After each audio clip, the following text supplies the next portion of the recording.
Hoy dentro de la serie La lucha contra el pecado, vamos a hablar sobre el pecado de orgullo, lo que es el orgullo y la soberbia y hasta dónde nos puede arrastrar este pecado. Ezequiel 28:17.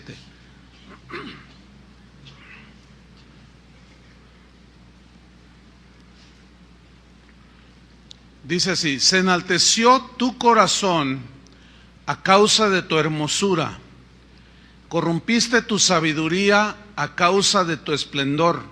Está hablando de Satanás. Yo te arrojaré por tierra, delante de los reyes te pondré para que miren en ti. El pecado del orgullo. ¿Saben? Este es uno de los pecados más aborrecibles por Dios. Dios aborrece, por su naturaleza santa, aborrece el pecado en general. Pero el pecado de orgullo es de los más aborrecibles por Dios. ¿Por qué? Porque el orgullo provoca que una persona se llegue a sentir igual a Dios. El orgullo rechaza la gracia de Dios y violenta la palabra de Dios porque no se somete a Dios. El orgullo ensucia el corazón de la persona y lo aleja de Dios. Y finalmente el orgulloso termina en la desgracia.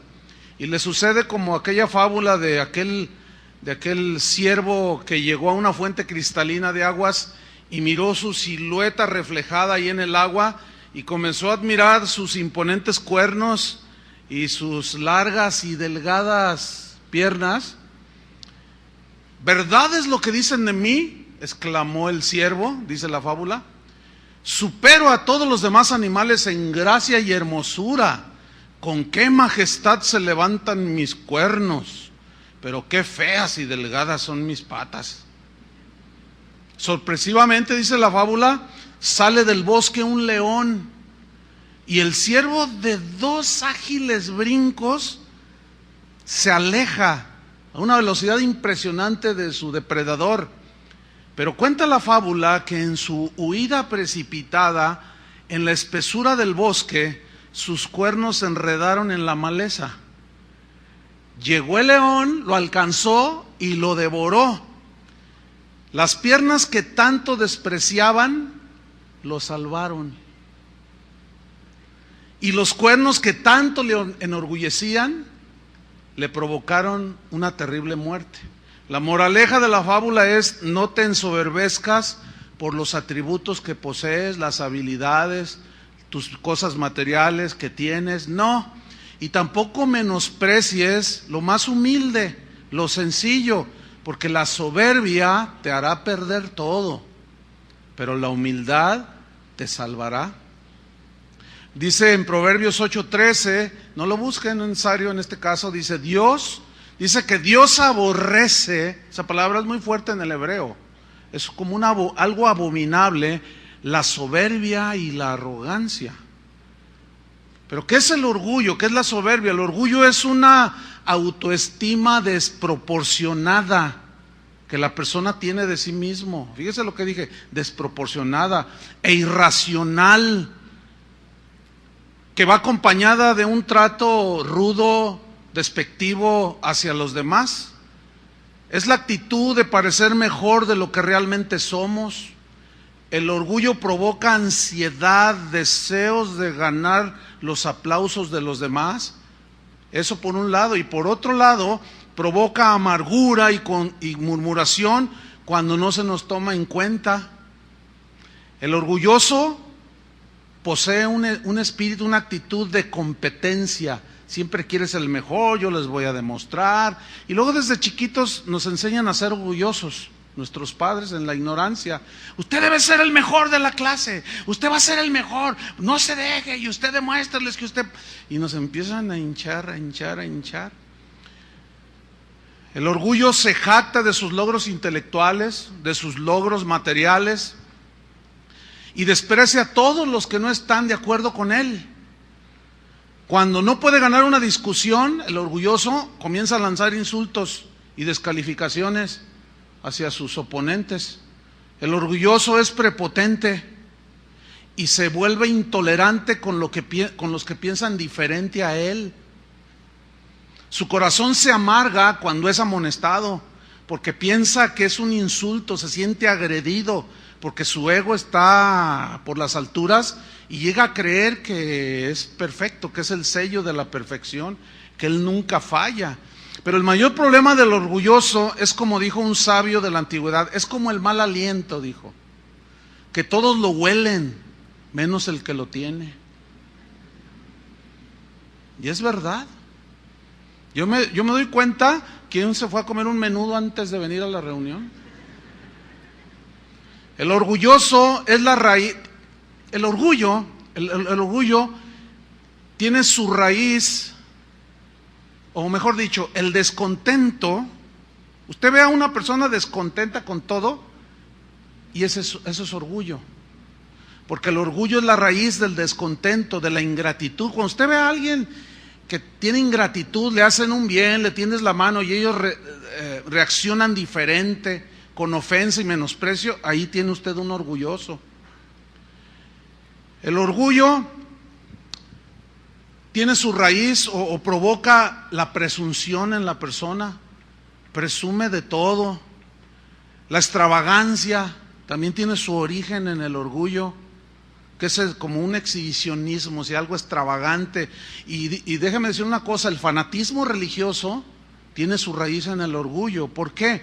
¿Qué es fanatismo? Es atribuirle a cosas poderes que no tienen, eso es fanatismo. Entonces cuando algún cristiano por ahí que cree en cosas que no son bíblicas y llega alguien y le quiere corregir, oye mira, es que no, eso no es lo correcto, la palabra de Dios dice esto, pero ellos se aferran, ¿y tú quién eres para enseñarme? A mí Dios me reveló eso. Eso es orgullo espiritual, eso es fanatismo religioso. Los padres de la iglesia, que fueron los líderes de los primeros siglos dentro de la iglesia cristiana, afirmaban que el orgullo era la esencia misma del pecado. Decían ellos que la gran mayoría, por no decir que todos los pecados, están relacionados con el orgullo, fíjate.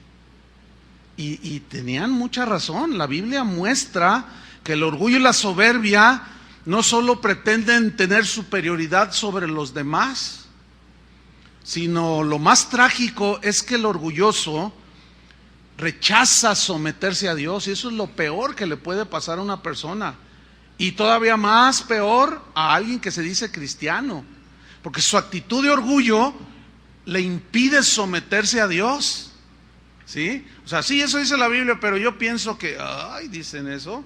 Eso están manifestando orgullo, soberbia, la autosuficiencia, o sea que ellos son autónomos, no necesitan a nadie. La autoexaltación son distintivos del orgulloso. El soberbio y orgulloso no reconoce por consecuencia su dependencia de Dios. Él dice que él puede solo, ¿sí? Entonces él no reconoce que es un ser dependiente de Dios. Es de esos que le dice la esposa, oye mi amor, vamos a pedir un consejo porque tenemos problemas en el matrimonio. No, yo sé solucionar mis problemas, yo no necesito el consejo de nadie. Y tienes 20 años con lo mismo. O sea, son 20 años de evidencia que eres un soberbio y orgulloso, que no recibes un consejo de nadie. Entonces, el soberbio y orgulloso confía en sus propias fuerzas, en sus habilidades, en su intelecto, en sus logros. Y siempre se va acostumbrando el orgulloso al reconocimiento, al aplauso, a la adulación. Si ustedes son observadores, los artistas de la farándula, cuando les entrevistan, dicen, oye, ¿por qué regresas? Ya te habías despedido de tus fanáticos con 100 conciertos. ¿Por qué regresaste otra vez? Ay, es que no puedo vivir sin los aplausos de mis fans. Es que los aplausos de ellos son mi alimento, dicen. O sea que su orgullo se les depreció. Entonces ellos están ávidos de aplausos, de reconocimiento. Y una de las falacias que usan los artistas de la farándula del mundo, cuando quieren elevar su rating, es que ellos provocan que se divulgue una noticia, por ejemplo, se murió Luis Miguel, empiezan a correrse por todas las redes sociales y dejan que el rumor corra 2-3 días y toda la gente, van y compran los discos, se murió Luis Miguel, y al rato sale, no estaba muerto. No estaba muerto, fue un error, alguien, yo no sé quién, Pero fíjese, esa misma treta, ese mismo engaño, porque están tan acostumbrados al aplauso que cuando sienten que baja la intensidad del reconocimiento y el aplauso, tienen que volver a levantarlo porque eso los llena. Déjenme decirle, eso se está metiendo, esa actitud se está metiendo en los artistas cristianos. Cuando quieren levantar su rating, ay que me caí de la cama, ay que me caí de no sé qué, ay que se me quebró la cabeza, ay que quién sabe cuánto. Entonces la gente inmediatamente se va, como que es el foco de atención, y eso les alimenta que todo el mundo les aplaude y les diga. Hay un escritor que se llama Orson Scott. Él es un escritor muy reconocido, americano, de novelas de ciencia ficción, y él dijo lo siguiente: no había modo de escapar de mi orgullo personal mientras permaneciera en contacto con aquellos que siempre estaban adulándome. O sea, este hombre está manifestando una humildad de decir, yo reconozco que tanto éxito literario me provocó un orgullo y los aplausos, pero no lograba escapar de esa situación mientras yo permaneciera y me juntara y me rodeara de gente que siempre me está adulando, que siempre me está diciendo lo gran escritor que soy. En esencia, pues, el orgullo fue el pecado de Satanás. Vamos a Ezequiel 28:17, que es el versículo que leímos al principio. Ezequiel 28:17.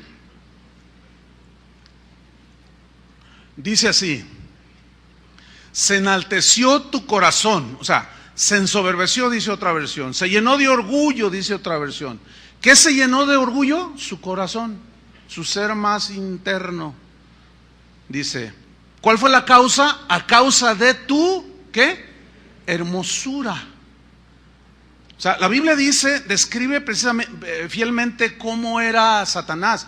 Satanás, hay una imagen muy distorsionada acerca de Satanás, del diablo, que es producto de la imaginación de la gente de la edad del oscurantismo, que pintaron al diablo y lo dibujaron, lo reflejaban rojo, con cuernos, con cola y con un trinche.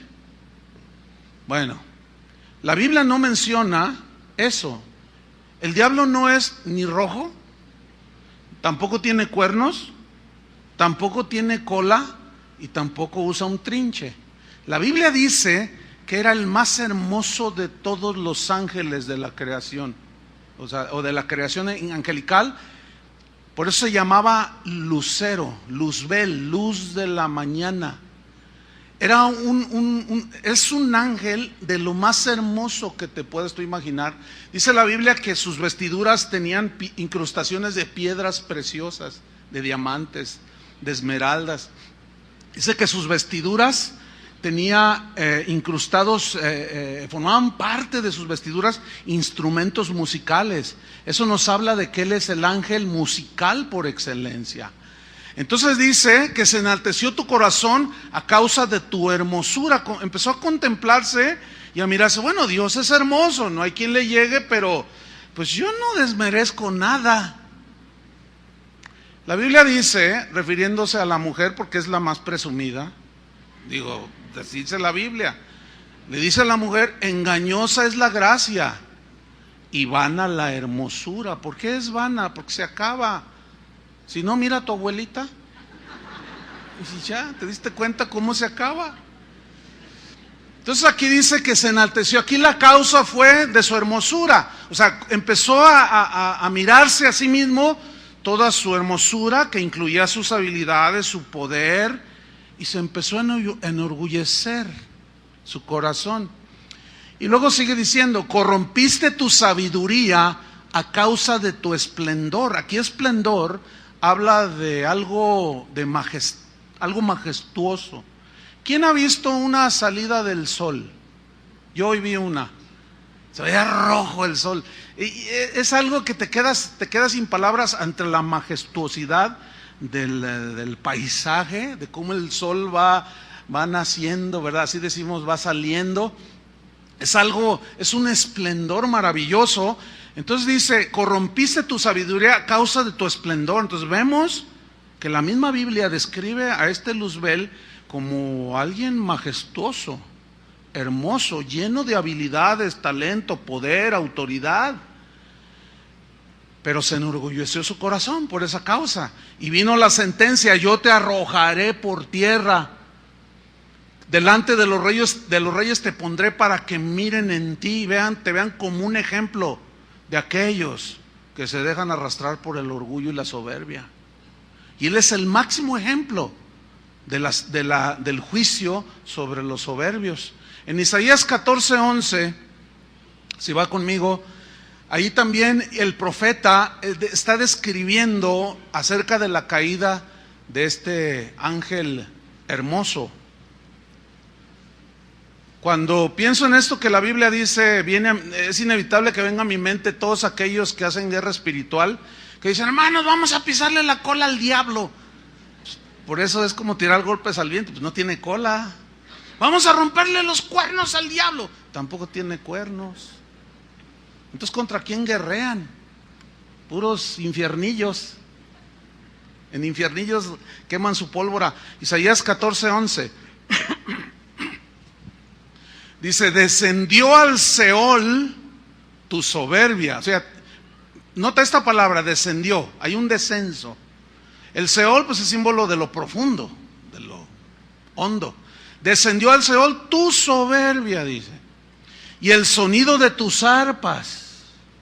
O sea, con toda tu música y tus talentos y todo, te fuiste a lo más bajo. Gusanos serán tu cama y gusanos te cubrirán. ¿Cómo caíste del cielo, oh lucero, hijo de la mañana? Esta es una alusión a cómo esa luz, como el sol sale en la mañana. Oh, querubín brillante, poderoso, majestuoso, ¿cómo caíste? Cortado fuiste por tierra, tú que debilitabas a las naciones. Miren el versículo 13. Tú que decías en tu corazón, o sea, para ti mismo, ¿qué decía? ¿Cómo se manifestó eso? ¿Cómo empezó a surgir? Decía en su corazón: subiré al cielo. ¿Quién es el que está en el cielo en esencia? Dios. En lo alto, ¿quién es altísimo? Dios. Subiré allá en la habitación de Dios, donde Dios mismo vive, en lo alto, junto a las estrellas de Dios, levantaré mi trono, dice. ¿Saben que hoy ya es el exceso de lo que está sucediendo en las iglesias cristianas? Pero el día de hoy hay pastores que están siendo coronados. Eso lo puede ver usted ahí en TUYU. Yo vi un video, yo me quedé sin palabras, hermano, de ver cómo, y aquí algunos pastores en México ya están adoptando eso, que no es más que puro y vil orgullo. El Rey y Señor de la iglesia es Jesucristo, no un triste hombre sujeto a pasiones y debilidades que tiene que descansar porque se cansa. Y se la creen todos estos soberbios y orgullosos, pues este será su destino.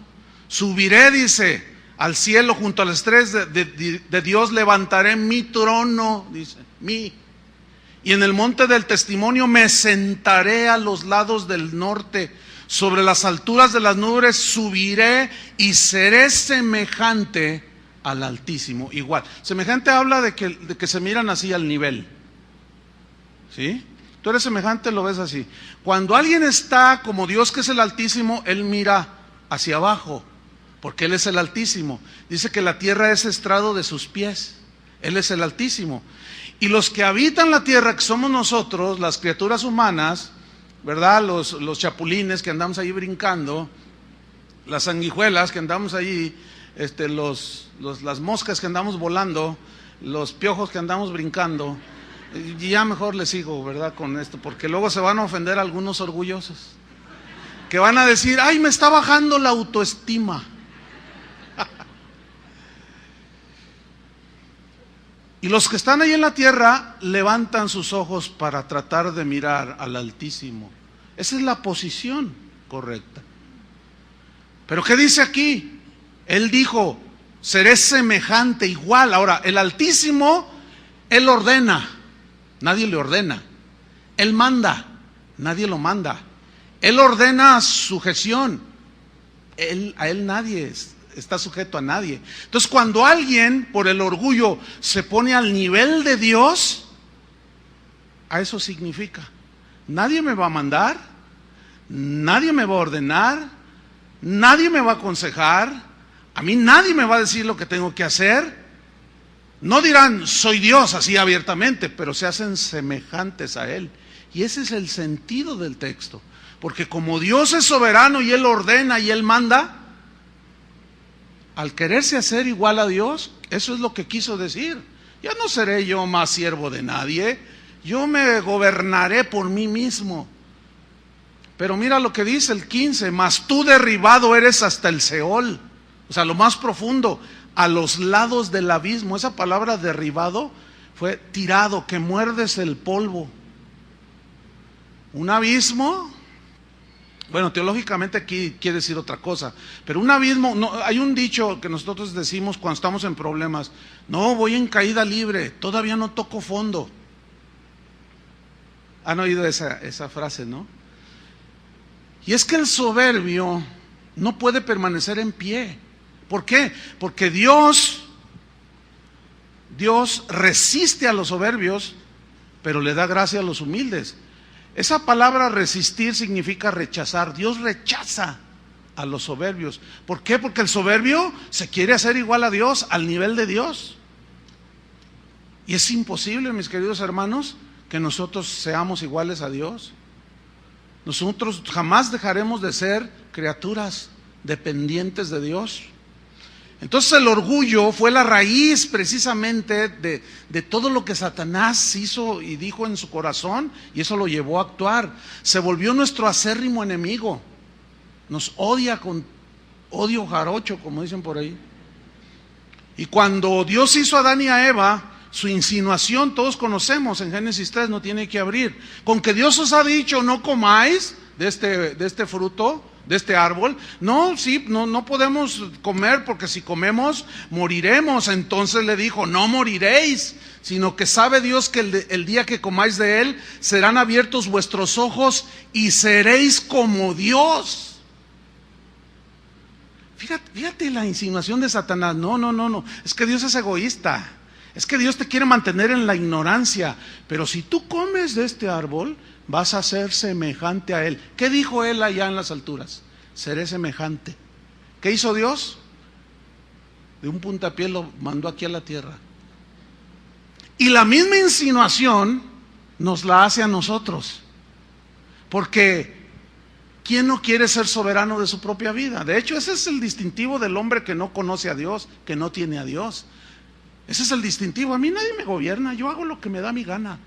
Desgraciadamente y tristemente, esa es la condición de muchos que van a las iglesias. O sea, van, se sientan, como algunos que estoy viendo, pero en realidad no los gobierna Dios. Llegan y oyen y dicen: ¡ay, qué bonito! Y se avientan una que otra lagrimita, ¿no? Y algún otro que otra vez levantan la mano, pero en realidad ellos son reyes para sí mismos. Ellos se gobiernan a sí mismos, hacen lo que quieren, dicen lo que quieren, reaccionan como quieren. Y si alguien les dice: oye, pero mira, pues que no te entra lo que escuchas, a mí no me digas nada, yo hago lo que me da mi gana. De esos hay un montón. Entonces sigue siendo la misma insinuación, hermanos. Entonces la mujer vio que el árbol era codiciable y lo tomó. Pero fíjate a qué apeló: al orgullo. Todos los comerciales de perfumes, de ropa, de autos, ¿a qué apelan?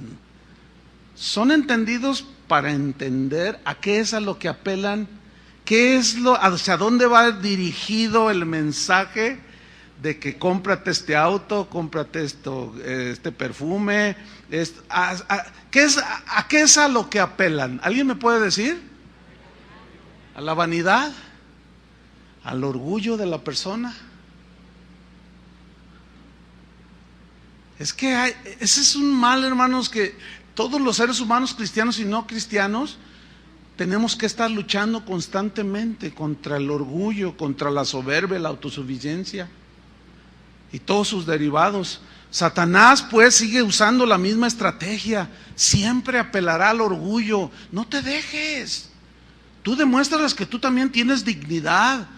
Pero yo soy cristiano y debo de perdonarlo, la Biblia dice.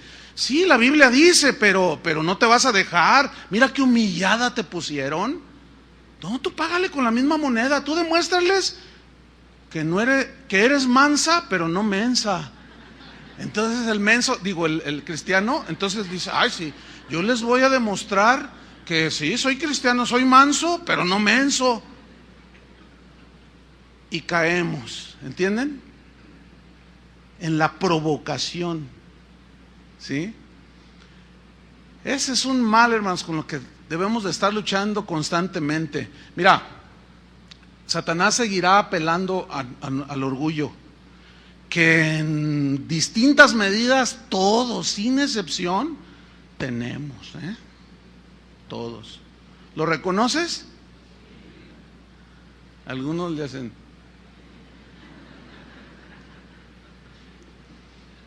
Te están saliendo cuernos, te estás poniendo rojo y te está saliendo cola y te estoy viendo un trinche en la mano. Es que esa es una realidad que tenemos que reconocer, hermanos. Mira, un amigo mío, para que vean cómo apela Satanás al orgullo, y aún en los cristianos no estamos inmunes, me contó, fíjate, pastor, que tengo varios hermanos, todos sirven a Dios, pero dentro de ellos, de esos hermanos, había uno que servía en la alabanza en la iglesia que yo pastoreo. Entonces un día él bien humilde, pero un día llegó a una oficina así muy altivo y dijo, yo también voy a ser pastor. ¿Cómo? ¿Perdón? Dice, ¿a poco nada más tú? ¿A poco nada más mi otro hermano y mi otro y tú? Yo también voy a ser pastor. Y mi amigo le contestó, oye, pero es que el ministerio es por un llamado de Dios. No, yo quiero ser pastor. No, pero tienes que tener un llamado. No, si tú eres pastor, ¿por qué yo no? Yo te voy a demostrar que yo puedo ser pastor, le dijo. No te metas en eso. Pues renunció, inició una iglesia. Hoy tiene más de 1,500 personas en esa iglesia. Pero entra a su página de internet y fotos por todos lados. Ahí en su auditorio, fotos por todos lados. Entras, fotos en la marquesina, fotos de él. Mira, lo peor que le puede pasar a alguien que está en la iglesia y que motivado por el orgullo diga, yo voy a hacer esto, voy a hacer lo otro, lo peor que le puede pasar es lograr lo que se propone. Pero mientras más alta es la altura, más dura es la caída, dice la Biblia, ¿verdad? En síntesis sí te lo dice, Entonces nadie es inmune al orgullo, hermano, ni tú, ni yo, ni los que se están durmiendo. No, por más que despisten, no, yo estoy bien, hermano, también ustedes. Miren, vamos a ver la historia de un rey que era muy piadoso, era un hombre de Dios, se llamó Ezequías, segunda de Crónicas 32:21. Este rey hizo grandes cosas para Dios. Dios tenía el favor sobre de él, pero fue probado su corazón. Segunda de Crónicas 32:21. Dice, y Jehová envió un ángel. Bueno, déjeme darle un contexto. Había una guerra. Sennacherib, el rey de los asirios, estaban asediando el reino de Judá, de donde era rey Ezequías. Y eran muchos, y en armamento, y todos los superaban. Entonces miren lo que sucede. Jehová envió un ángel. Segunda Crónicas 32:21. Uno solo, fíjate, el cual destruyó a todo valiente y esforzado y a los jefes y capitanes en el campamento del rey de Asiria. Este se volvió, por tanto, avergonzado a su tierra. Y entrando en el templo de su Dios, ahí lo mataron a espada sus propios hijos. Así salvó Jehová a Ezequías. ¿Quién lo salvó a Ezequías? Dios. Y a los moradores de Jerusalén lo salvó también. De las manos de Sennacherib, rey de Asiria, y de las manos de todos. Y les dio reposo por todos lados, les dio bonanza, tranquilidad, paz, bendición, decimos nosotros. Versículo 23. Y muchos trajeron a Jerusalén ofrenda a Jehová. Llevaban y presentaban en el templo ofrendas, donativos de animales y de cosas en especie a Dios. Pero también dice que le daban ricos presentes a Ezequías, rey de Judá. Y fue muy engrandecido delante de todas las naciones después de esto. O sea, la fama de Ezequías empezó a correr por todos lados. Pero veamos qué sucedió en el versículo 24. En aquel tiempo Ezequías enfermó de muerte. Y oró a Jehová, quien le respondió y le dio una señal. Isaías dice que Dios le dijo, ve y dile que tiene 15 años más. En el versículo 25, mira lo que dice: mas Ezequías no correspondió al bien que le había sido hecho. ¿Te ha hecho Dios bien? ¿Has correspondido? Por ejemplo, uno de los bienes, de lo bueno que Dios ha hecho con nosotros, es perdonarnos, ¿sí o no? Entonces tú tienes que corresponder conforme al beneficio que has recibido de Dios. La pregunta es, si tú has sido perdonado, ¿tú has podido perdonar? Dios ha sido generoso contigo, ¿no es cierto? Tienes que corresponder. ¿Has sido tú generoso para la obra de Dios? ¿Para el que está en necesidad? Bueno, Ezequías había sido salvado por Dios. Dios le había dado muchas bendiciones, inclusive le había dado riquezas, pero Ezequías no correspondió al bien que le había sido hecho. ¿Qué fue lo que sucedió? Versículo 25. ¿Qué le pasó? Sino que se enalteció su corazón. Ahora, ¿por qué se enalteció? Porque empezó a recibir el aplauso, el reconocimiento, la fama se extendió y todos dijeron, wow, ¿quién como el rey Ezequías? No decían quién como el Señor, decían quién como Ezequías. Y él empezó a creer que por él, que por alguna razón, es que él era la razón de preservación de Judá como pueblo de Dios. Y se enalteció su corazón. Y aquí empezó el problema. Y vino la ira contra él. Esa es la respuesta de Dios. Vino la ira, vino el juicio, vino el castigo, llámale como quieras, castigo, juicio, disciplina. Vino el quebrantamiento.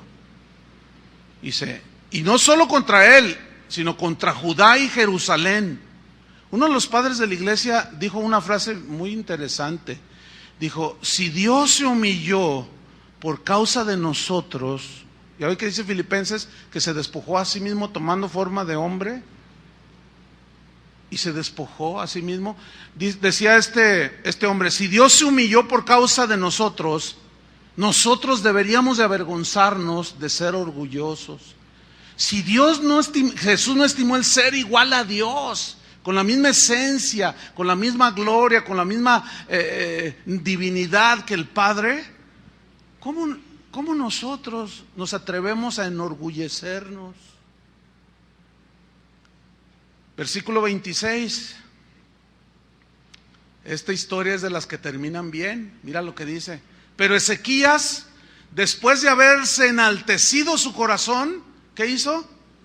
Se humilló. Porque vino la reprensión de Dios, vino el juicio de Dios y se humilló. Humillarse, la idea es de postrarse, o sea, hasta lo más abajo. Y Dios está acá arriba. Se humilló, dice, él y los moradores de Jerusalén. Y no vino sobre ellos la ira de Jehová en los días de Ezequías. Fíjate, su arrepentimiento, su humillación, evitó pues que el juicio cayera sobre de él. La sentencia estaba dada, pero su arrepentimiento, su humillación, detuvo la ira de Dios. Dios puede que esté disgustado con algunos de nosotros por las actitudes soberbias y orgullosas. Y viene un juicio, una disciplina sobre los suyos. Porque es necesario que el juicio comience por la casa de Dios, dice la Biblia. Y sin duda vendrá, puede tardar 1 año, 2, pero vendrá. Como veremos más adelante. La única manera de detener eso es volvernos, como dijo Job, a morder el polvo, como Jeremías mismo. Entonces dice en el versículo 27, o sea, después de que se humilló, bueno, mira lo que Dios hizo con él, porque Dios resiste al soberbio y al humilde, ¿qué? Le da gracia. Y tuvo Ezequías riquezas y gloria, muchas en gran manera, y adquirió tesoros de plata y oro, piedras preciosas, perfumes, escudos y toda clase de joyas deseables. Asimismo hizo depósitos para las rentas del grano, del vino y del aceite, establos para toda clase de bestias y apriscos para los ganados. ¿Saben cómo se llama esto? Prosperidad en el nivel material. ¿Lo alcanzan a ver? Eso nos habla de algo. Dios no está en contra de bendecirnos. Pero sigamos leyendo para ver cuál es la bendición, que la verdadera prosperidad de dónde desciende. ¿De nuestras argucias, talentos y habilidades, o de que Dios pone su mano y nos da su gracia? Sigamos leyendo. Dice en el versículo 29, adquirió también ciudades. Esa frase sí a mí me deja así, adquirió ciudades. Imagínate, ¿cuánto vale Guadalajara? Con todo y Chivas. ¿Cuánto vale? A ver, qué tremendo. O sea que estamos hablando de una superabundancia. Adquirió también ciudades, hatos de ovejas, de vacas en gran abundancia, porque Dios le había dado muchas riquezas. ¿Quién se las dio? ¿Su habilidad, que le podía provocar orgullo, o Dios? Dios. ¿Ven? Dios no está en contra de que Él mismo pueda bendecirte. Pero Él bendice a quienes, Él, al humilde, al que le obedece, al que se somete, al que respeta a Dios, al que tiene temor de Dios. Pero esa no debe ser la razón del por qué obedecemos o tenemos temor de Dios, para que me bendiga materialmente. No, esa es una consecuencia. Esas son de las añadiduras que el Señor habló. Y luego sigue diciendo, versículo 30, Ezequías cubrió los manantiales de Gijón, la de arriba, y condujo el agua hacia el occidente de la ciudad de David. Y fue prosperado Ezequías en todo lo que hizo. ¡Qué tremendo! Pero mira el versículo 31. Mas en lo referente a los mensajeros de los príncipes de Babilonia, que enviaron a él para saber del prodigio que había acontecido en el país, Dios lo dejó para probarle, para hacer conocer todo lo que estaba en su corazón. ¿Qué había? Una semillita allí en su corazón. Es una semilla que todos tenemos, hermano. Que si tú la riegas con agüita del aplauso, del reconocimiento, del atribuirte a ti los logros, esa semilla brota. ¿Qué sucedió? La fama de Ezequías corrió por todos lados. Llegó hasta la misma Babilonia.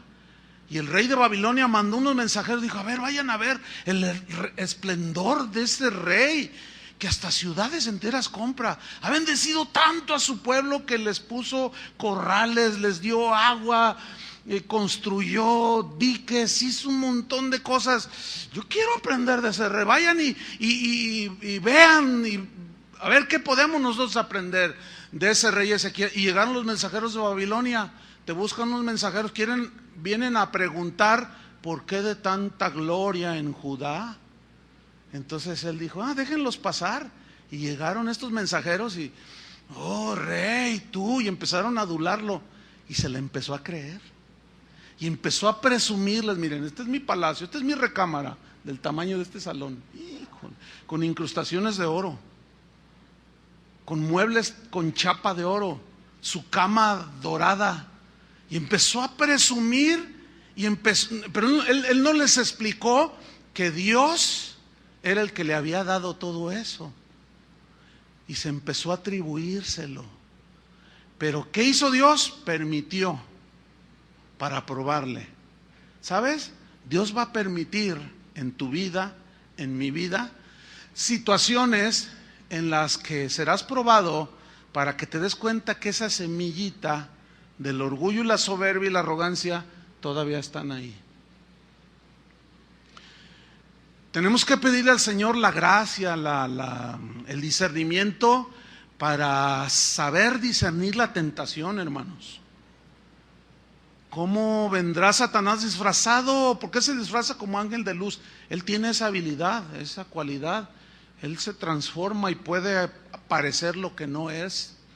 Por eso dice que los que le sirven a él se disfrazan como ángeles de luz, porque aún Satanás se disfraza, dice, como ángel de luz. Y vendrán tentaciones que tú tienes que discernir. Cuando alguien te diga, mira, tú mereces ese puesto, ve, inventa una carta allí que te la encontraste y luego se la das allí al jefe para que lo quite.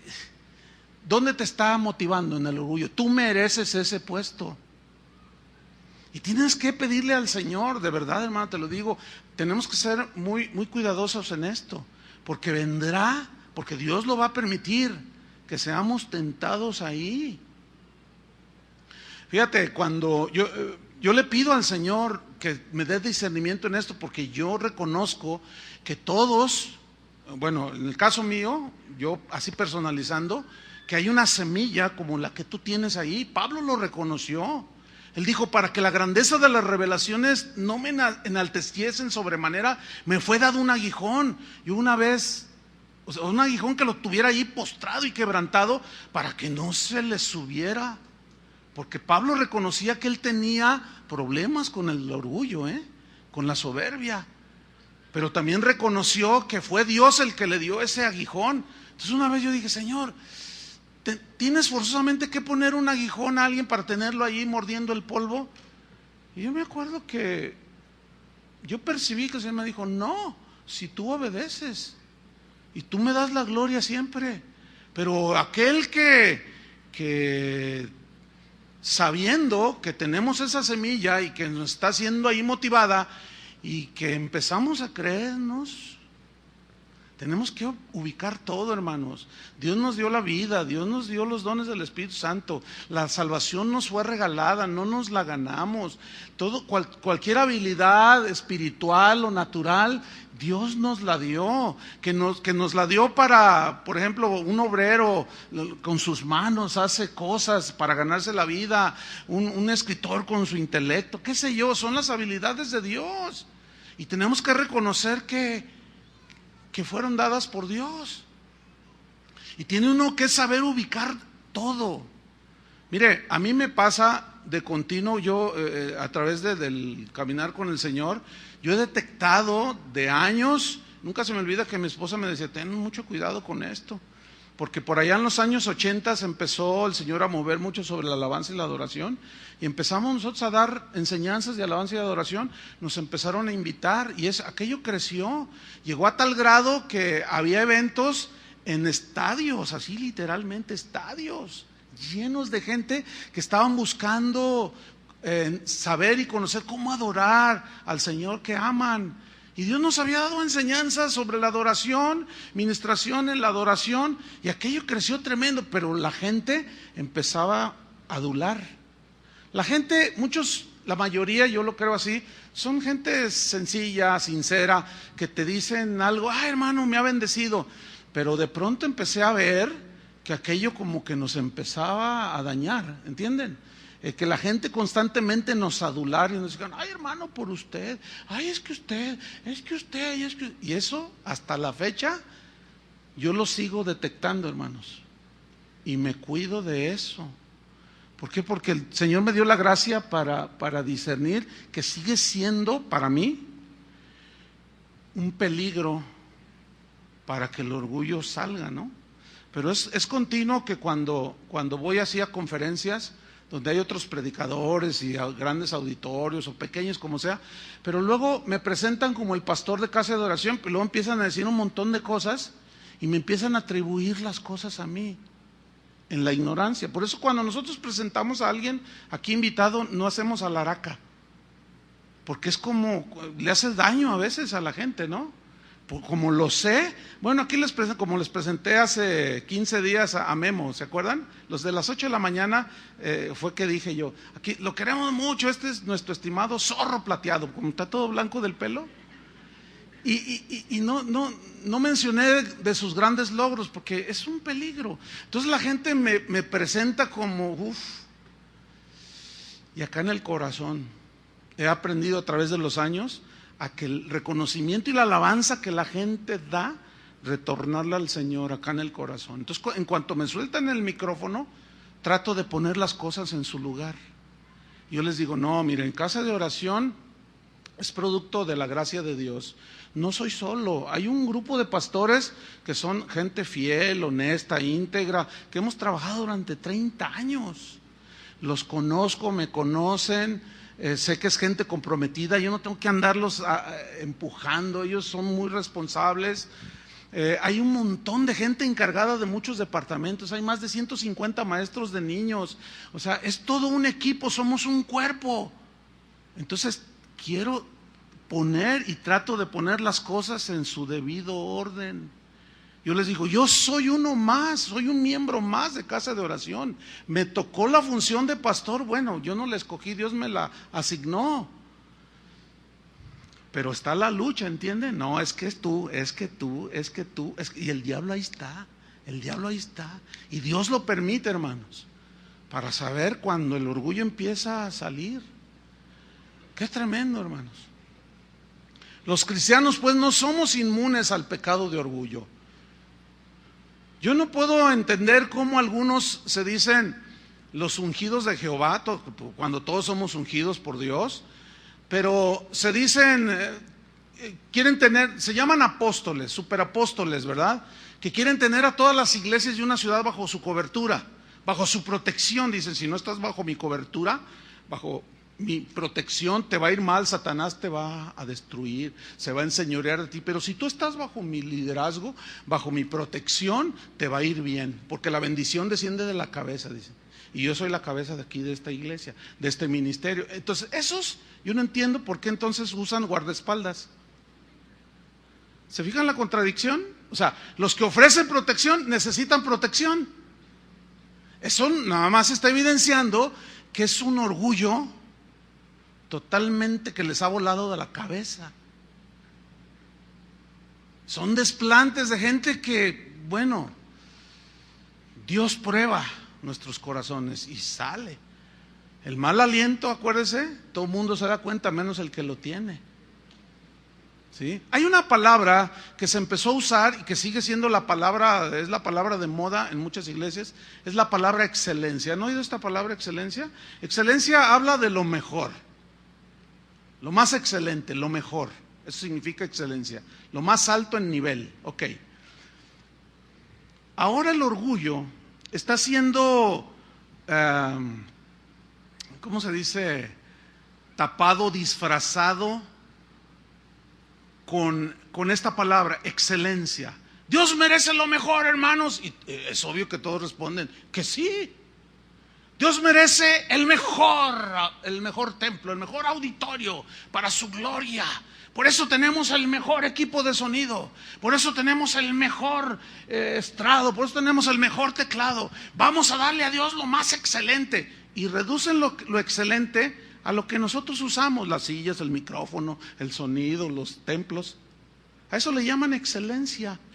Lo único que están haciendo, yo me acuerdo cuando se empezó a usar esa palabrita y empezamos a decir, yo me incluyo, a decir cosas como, ya no tenemos nada que pedirle al mundo.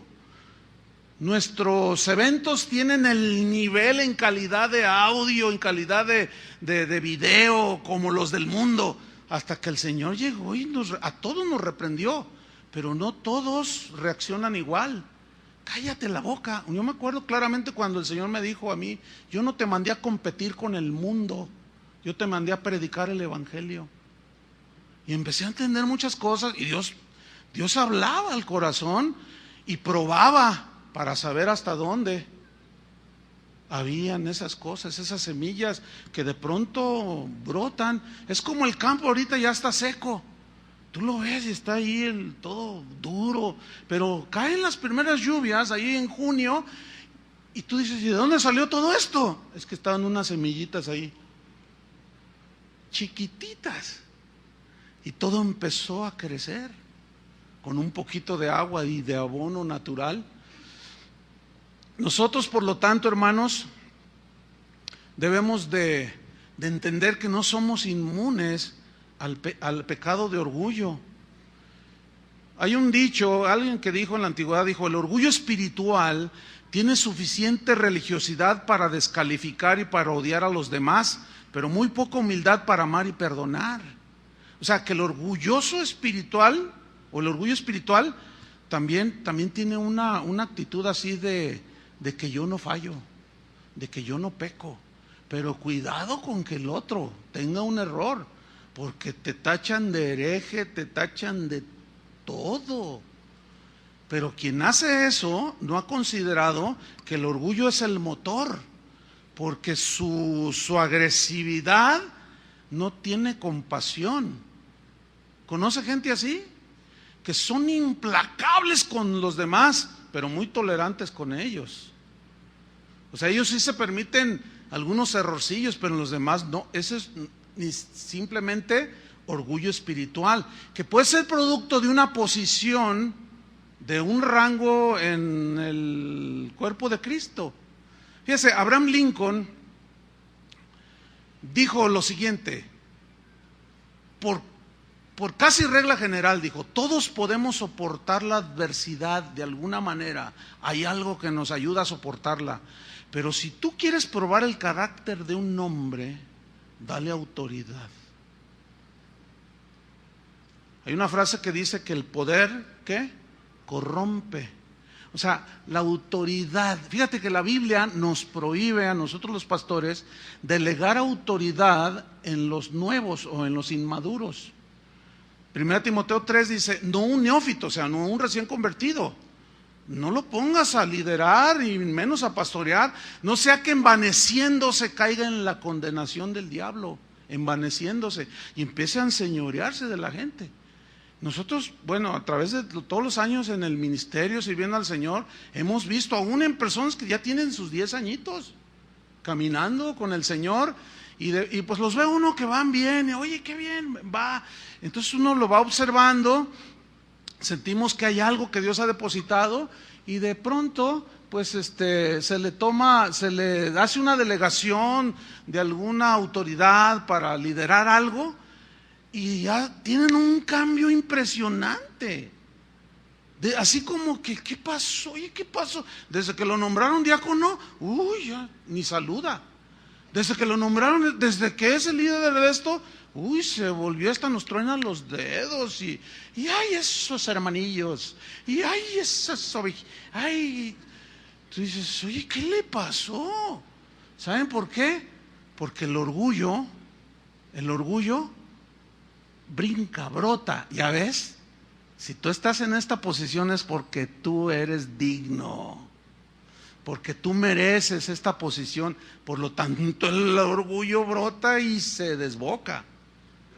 El asunto es que las consecuencias son terribles. Fíjense, Santiago, él hace una exhortación y dice, hey, vamos todos aquellos que dicen, mañana iremos a tal ciudad y estaremos allá un año, y traficaremos y ganaremos, o sea, haremos negocios y ganaremos, lícitamente, por supuesto. Cuando no sabéis lo que será mañana. ¿Alguien sabe lo que va a suceder mañana? No, dice, porque ¿qué es nuestra vida? Es como neblina que se aparece y luego desaparece. En lugar más bien, deberíais de decir, si Dios quiere, viviremos y haremos esto o aquello, pero ahora os jactáis en vuestras soberbias.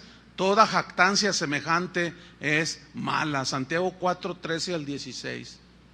Toda jactancia semejante es mala. Más bien deberíais decir, si Dios quiere. Esa es la clave ahí en esa frase. ¿Por qué? Esa frase, si Dios quiere, está hablando de un reconocimiento de Dios, ¿entienden?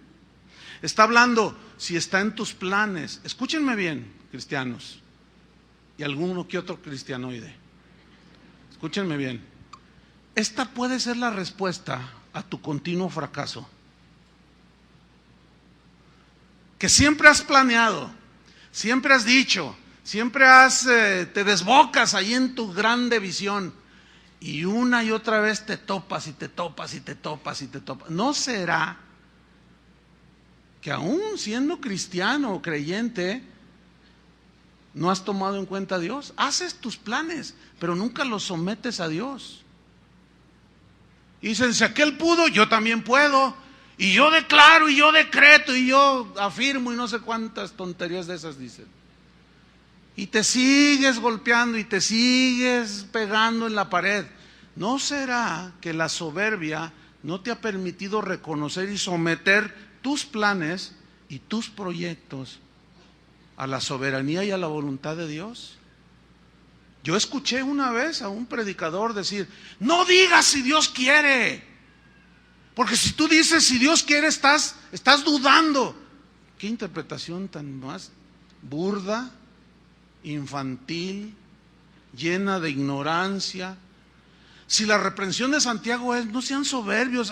¿De dónde sacan? Mañana iremos y haremos a tal lugar y vamos a durar un año y vamos a regresar bien bendecidos. ¿De dónde sacan esa soberbia? Por favor, más bien sean humildes y sométanlo a Dios y digan, si Dios quiere iremos y comerciaremos y ganaremos. Qué diferente. Somete a Dios tus planes, porque al someterlos estás reconociendo que Él es el grande y tú estás siendo humilde ante Dios. Pero vamos a terminar esta enseñanza con una historia. Vaya abriendo su Biblia en Daniel 4, versículo 1. Es la historia de un rey llamado Nabucodonosor.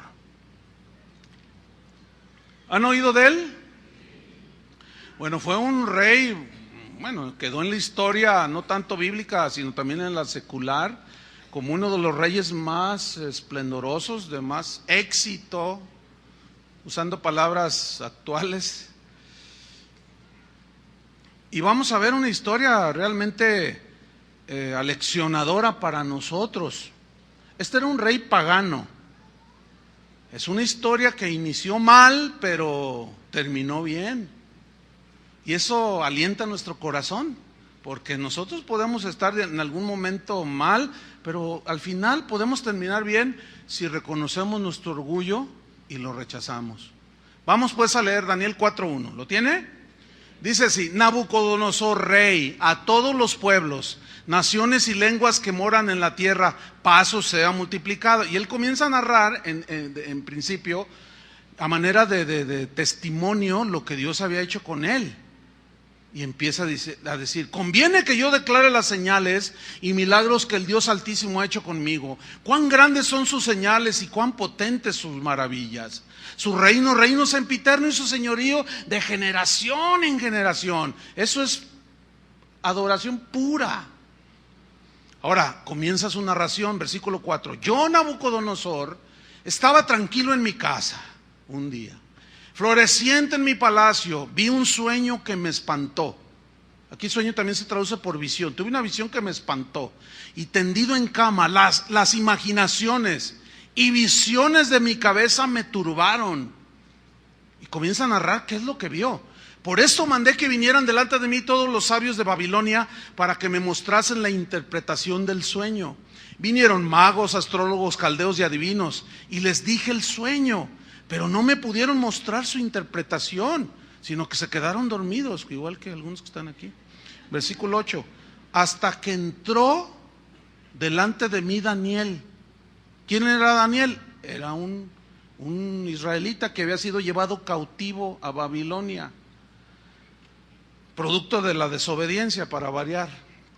Se entró Daniel delante de mí, cuyo nombre es Belsasar, como el nombre de mi Dios. O sea, él se lo cambió. Dijo, te vas a llamar Belsasar, como su Dios.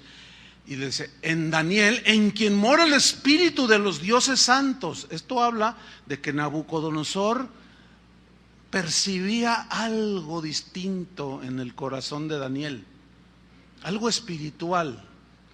Dice, conté delante de Daniel el sueño diciendo, Belsasar, jefe de los magos, yo he entendido que hay en ti espíritu de los dioses santos. Así lo entendía él, Acuérdense que él era pagano.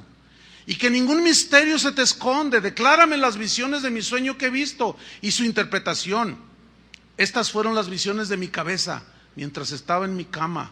Me parecía ver en medio de la tierra un árbol cuya altura era grande.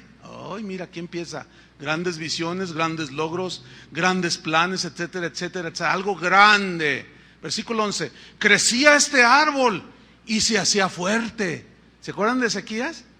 ¿Cómo se hizo fuerte? Creció. Esto habla de prosperidad ilimitada.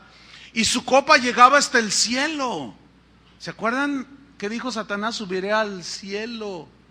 Fíjate cómo está hablando de algo grande, majestuoso, hermoso y resplandeciente, que llegaba hasta el cielo. Lo que hoy muchos llamarían mentalidad de reino, así le llaman ahora. Puro orgullo esa mentalidad de reino. Y se le alcanzaba a ver desde todos los confines de la tierra. ¿Qué significa esto? Todo el mundo miraba ese árbol. Y esto nos habla del logro de la fama, de la excelencia, de la popularidad. Salió en la revista Forbes. Le entregaron sus Grammys, sus Óscares, sus premios. O sea, todos los logros que un ser humano podía tener. Dice, yo vi que yo era ese, dice. O sea, él no lo entendía en ese momento. Dice, y todos miraban ese árbol desde los confines de la tierra, dice, versículo 12. Su follaje era hermoso. ¿Se acuerdan que Satanás dice que era hermoso?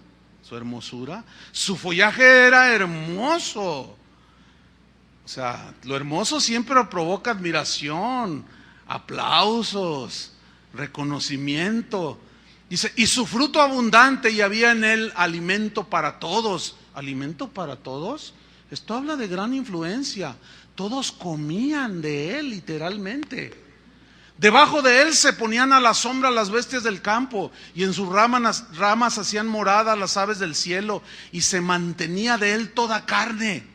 ¡Wow! O sea, era la protección hasta de los pájaros y de los animales. Esto me suena mucho a lo que si no estás bajo mi cobertura, te va a ir mal. Yo soy el apóstol de esta ciudad. Mira, mucha gente me escribe y me dice, pastor, en mi congregación empezaron a hacer un montón de cosas y me narran lo que... y tuve que salir. Y cuando fui a despedirme amablemente y respetuosamente del pastor que dice que es apóstol, pastor, me voy, gracias por todo lo que hizo por mí, pero tenemos que irnos a buscar otro lugar. Y sí, me empezó a maldecir el apóstol. Si tú sales de mi cobertura y de mi protección, el diablo se va a enseñorear, tus hijos se van a morir, tú vas a tener cáncer en los senos, tú te vas a llenar te vas a quedar viuda. Y empiezan a maldecir a la gente. Yo les contesto, ¿y tú le crees a ese loco maldiciente? Ese es un soberbio. ¿Qué no es Dios nuestra protección? La Biblia dice, el que habita al abrigo del apóstol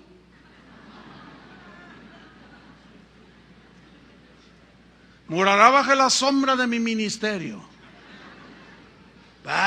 Pura soberbia, hermanos. Eso es ponerse en el lugar de Dios. Porque Dios, en sentido absoluto, es nuestra protección, hermanos, por favor. ¿O no? El que habita al abrigo del Altísimo morará bajo la sombra del Omnipotente. Yo les digo, mira, es mejor obedecer a Dios antes que a los hombres. Esos son herejes. No estás obligado a obedecer. Obedece a Dios. Obedece a Él, sométete a Él.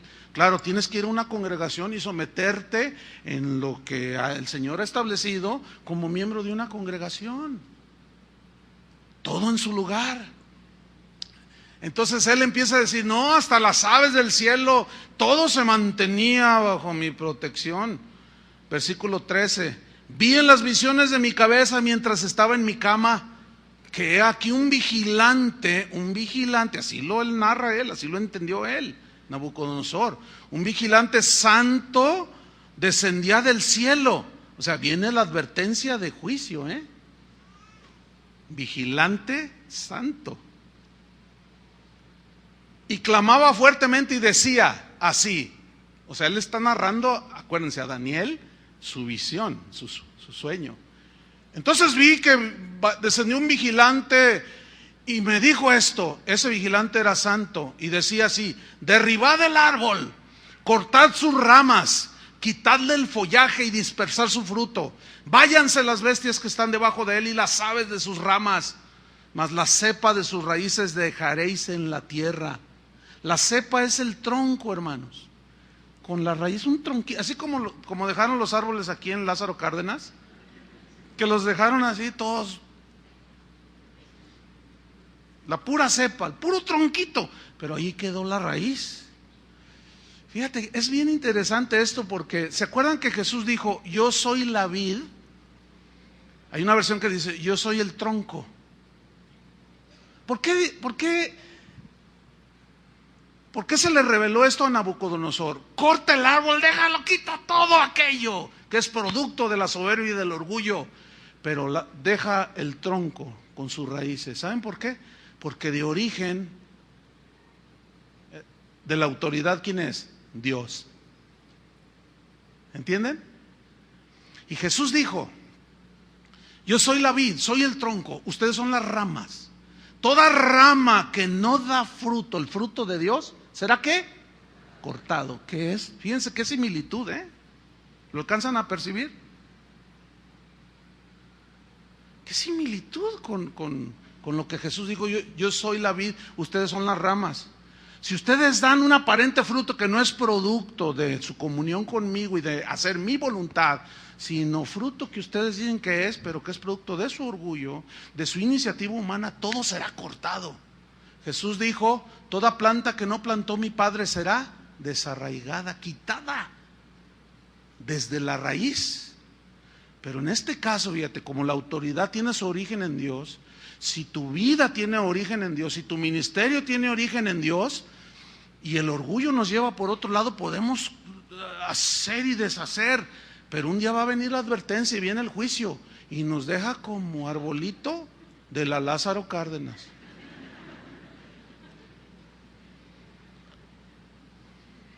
Sigo en el versículo 15. Con atadura de hierro y de bronce entre la hierba del campo. El juicio, o sea, mejor dicho, el bronce y el hierro siempre simbolizan juicio en la Biblia. Sea mojado con el rocío del cielo, y con las bestias sea tu parte entre la hierba de la tierra. Acuérdense que él está contándole esto a Daniel.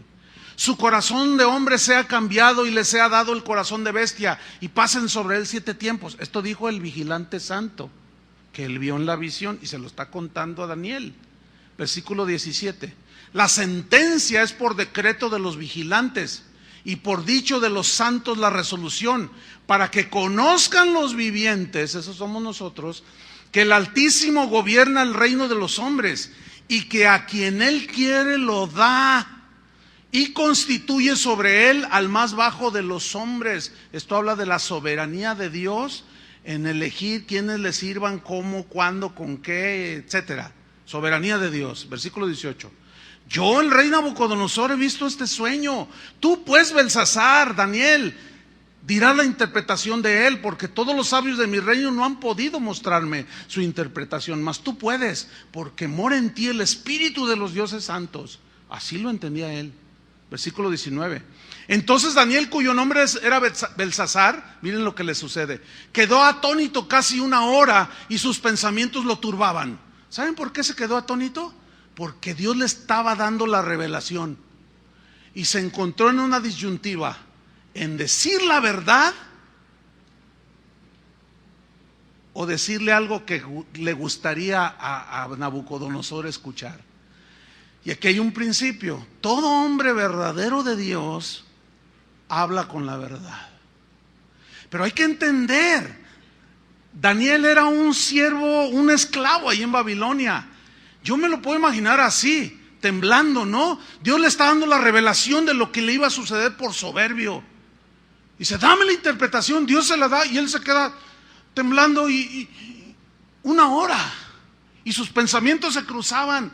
Yo imagino, no dice la Biblia, pero yo puedo imaginarme, si le digo, me va a cortar la cabeza, me va a mandar él allá con las bestias, me va a dar un tehuacanazo, me va a torturar, me va a cortar las manos, qué sé yo. Dice, pero mi compromiso es fiel con Dios. Tengo que decirle la verdad, aunque desagrade al mismo rey, pero quiero agradar a Dios. Escúchenme bien, el verdadero cristiano siempre te va a hablar con la verdad.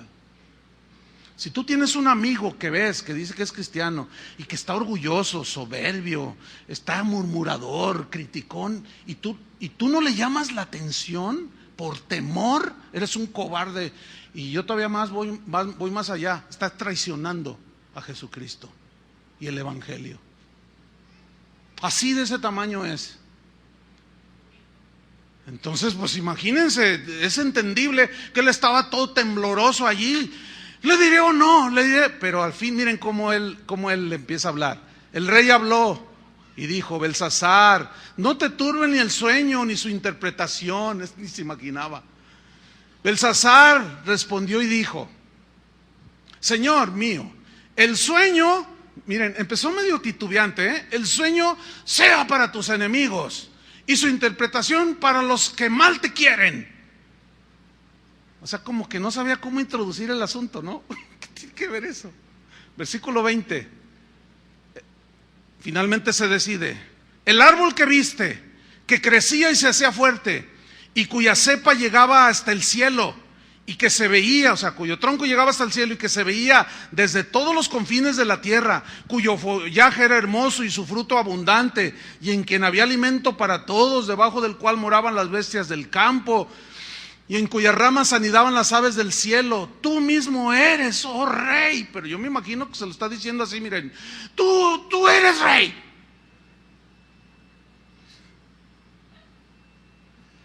Que creciste, le dice, te hiciste fuerte, pues creció tu grandeza y ha llegado hasta el cielo, y tu dominio hasta los confines de la tierra. Y en cuanto a lo que vio el rey, un vigilante y santo que descendía del cielo y decía: cortad el árbol y destruidlo, mas la cepa de sus raíces dejaréis en la tierra, con atadura de hierro y de bronce en la hierba del campo, y sea mojado con el rocío del cielo, y con las bestias del campo sea tu parte hasta que pasen sobre él 7 tiempos. Esta es la interpretación, oh rey, y la sentencia del Altísimo que ha venido sobre mi señor el rey. ¿Te imaginas ese episodio? Pero miren lo que sucede en el versículo 25. Le sigue ya narrando en detalle: te echarán de entre los hombres,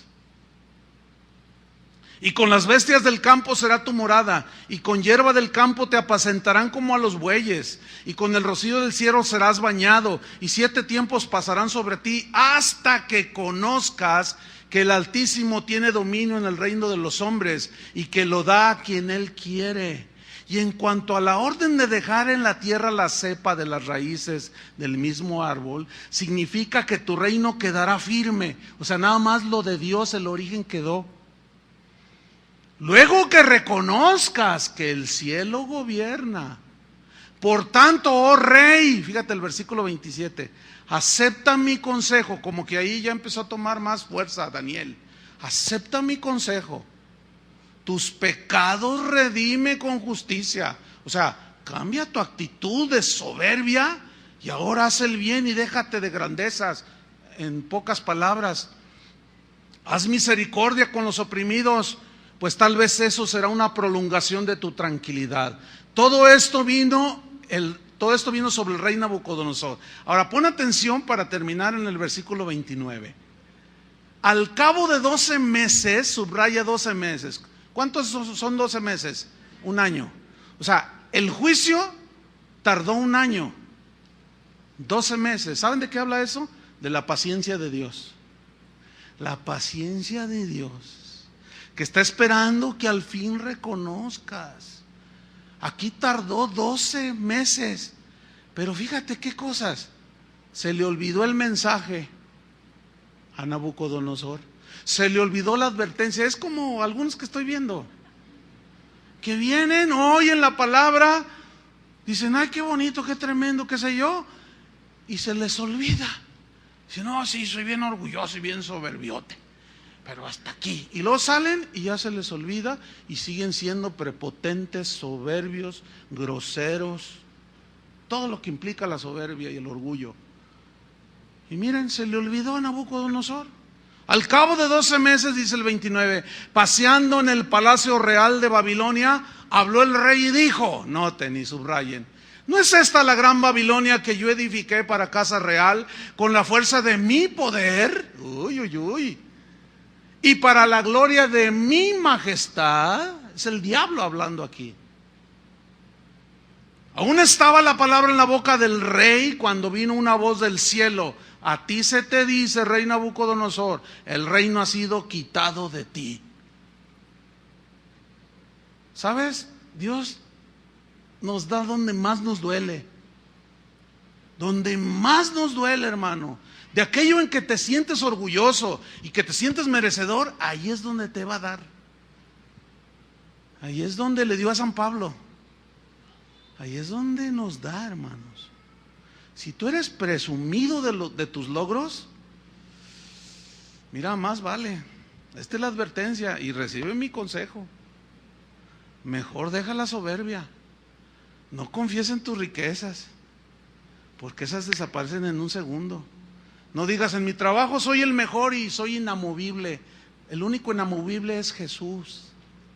Tú eres una piedrita que con un soplo así sale botando. Deja la soberbia. De verdad te lo digo, de parte de Dios. No te sientas indispensable. Como dijo un pastor, si me voy de aquí, pobres de ustedes, se va Dios conmigo.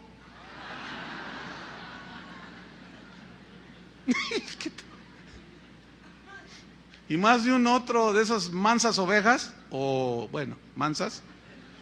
Amén. No se vaya, pastor, porque se va Dios con usted. No. El reino ha sido quitado de ti. 32. Y de entre los hombres te arrojarán, y con las bestias del campo será tu habitación, y como a los bueyes te apacentarán, y 7 tiempos pasarán sobre ti, hasta que reconozcas que el Altísimo tiene el dominio en el reino de los hombres, y lo da a quien Él quiere. En la misma hora se cumplió la palabra sobre Nabucodonosor, y fue echado de entre los hombres, allá solo como animal, y comía hierba como los bueyes, y su cuerpo se mojaba con el rocío del cielo, hasta que su pelo creció como plumas de águila, y sus uñas como las aves. Un día vi un cuadro, y ¿qué es eso? Eso parece un alienígena. No, es Nabucodonosor. Ah, caray, ¿dónde te inspiraste? Ahí en Daniel 4. Estaba feo.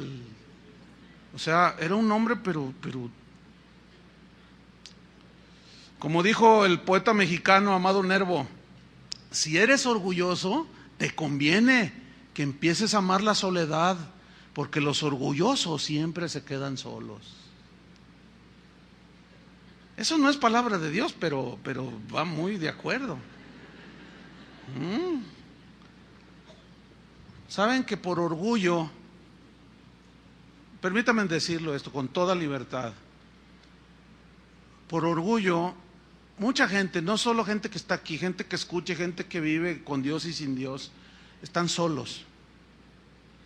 Porque el orgullo no les permitió reconocer sus errores en su familia, en su matrimonio.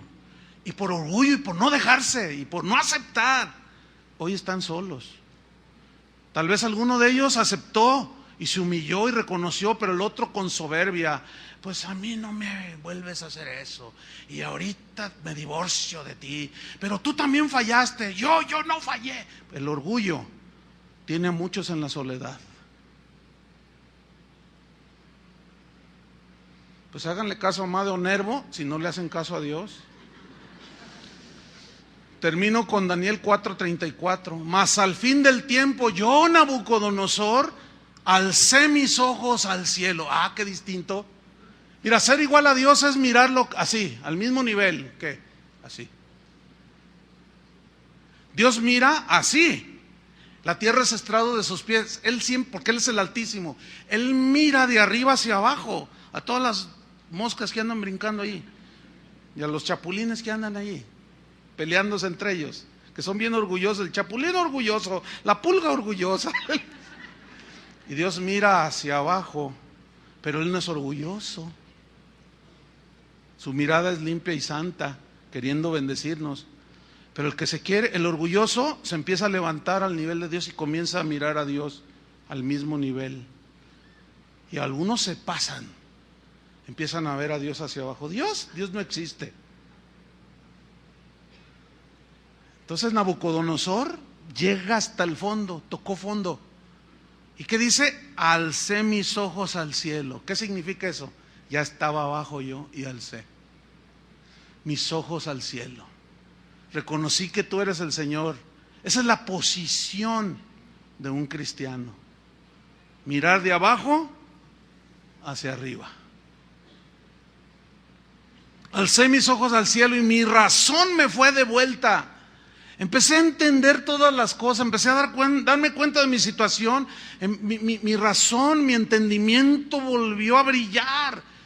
Y bendije al Altísimo, y alabé y glorifiqué al que vive para siempre, cuyo dominio es sempiterno, y su reino por todas las edades. Todos los habitantes de la tierra son considerados como nada, y Él hace según su voluntad en el ejército del cielo y en los habitantes de la tierra, y no hay quien detenga su mano y le diga, ¿qué haces? En el mismo tiempo, cuando Él alzó sus ojos, se humilló, mi razón me fue de vuelta. Y no solo eso, mira, lo que le sucedió a Ezequías, le sucede a Nabucodonosor. Y la majestad de mi reino, mi dignidad y mi grandeza volvieron a mí. ¿Saben que bajo su reinado se construyeron los jardines colgantes de Babilonia? Una de las 7 maravillas del mundo antiguo, una majestuosidad. Pero fue después de su humillación. Y después fui restablecido en mi reino, y mayor grandeza me fue añadida. Ahora yo, Nabucodonosor, alabo, engrandezco y glorifico al Rey del cielo, porque todas sus obras son verdaderas y sus caminos justos, y Él puede humillar a los que andan con soberbia. A los que andan con soberbia. ¿Saben? Una vez como les comentaba, yo le dije al Señor, ¿es necesario un aguijón para estar en el polvo? No necesariamente. Pero tú obedece. Siempre reconoce que yo soy el que gobierno, que yo a quien quiero le doy autoridad y a quien se la quito, y que yo en mi soberanía hago lo que yo quiera, porque yo soy el sabio, tú no eres nadie. Mientras no reconozcas que yo soy el Señor y tú eres el siervo, tú vas a mirarme a la par y eso te va a meter en problemas. Simplemente acuérdate de esto: Dios rechaza a los soberbios y le da gracia, favor a los humildes. Cada quien ya escoge, hermanos, pero este es el pecado, de los pecados que más Dios aborrece, de los que más rechaza, porque tienen el potencial de elevarnos al nivel de Él. Pero la caída, como Él es altísimo, habla de una altura considerable, la caída es estrepitosa, hermano. Yo no sé en qué parte, si hay soberbia ya manifiesta en tu vida, en qué parte estás. Si apenas estás en la elevación y tu árbol está frondoso y todo, empiezas a ver que todo el mundo te respeta, te adula, te dice, y todos comen bajo de ti, y todo esto y lo otro. Yo no sé dónde vas. O a lo mejor ya vas en caída libre, o a lo mejor ya estás en el polvo. Ahora levanta tu rostro al Señor. Hasta que alcé mis ojos. Oremos, hermanos, y que Dios nos dé la gracia y que nos dé un corazón humilde hacia con Él. Amén. Señor, te damos muchas gracias. La palabra es como un espejo que no miente cuando nos miramos en Él.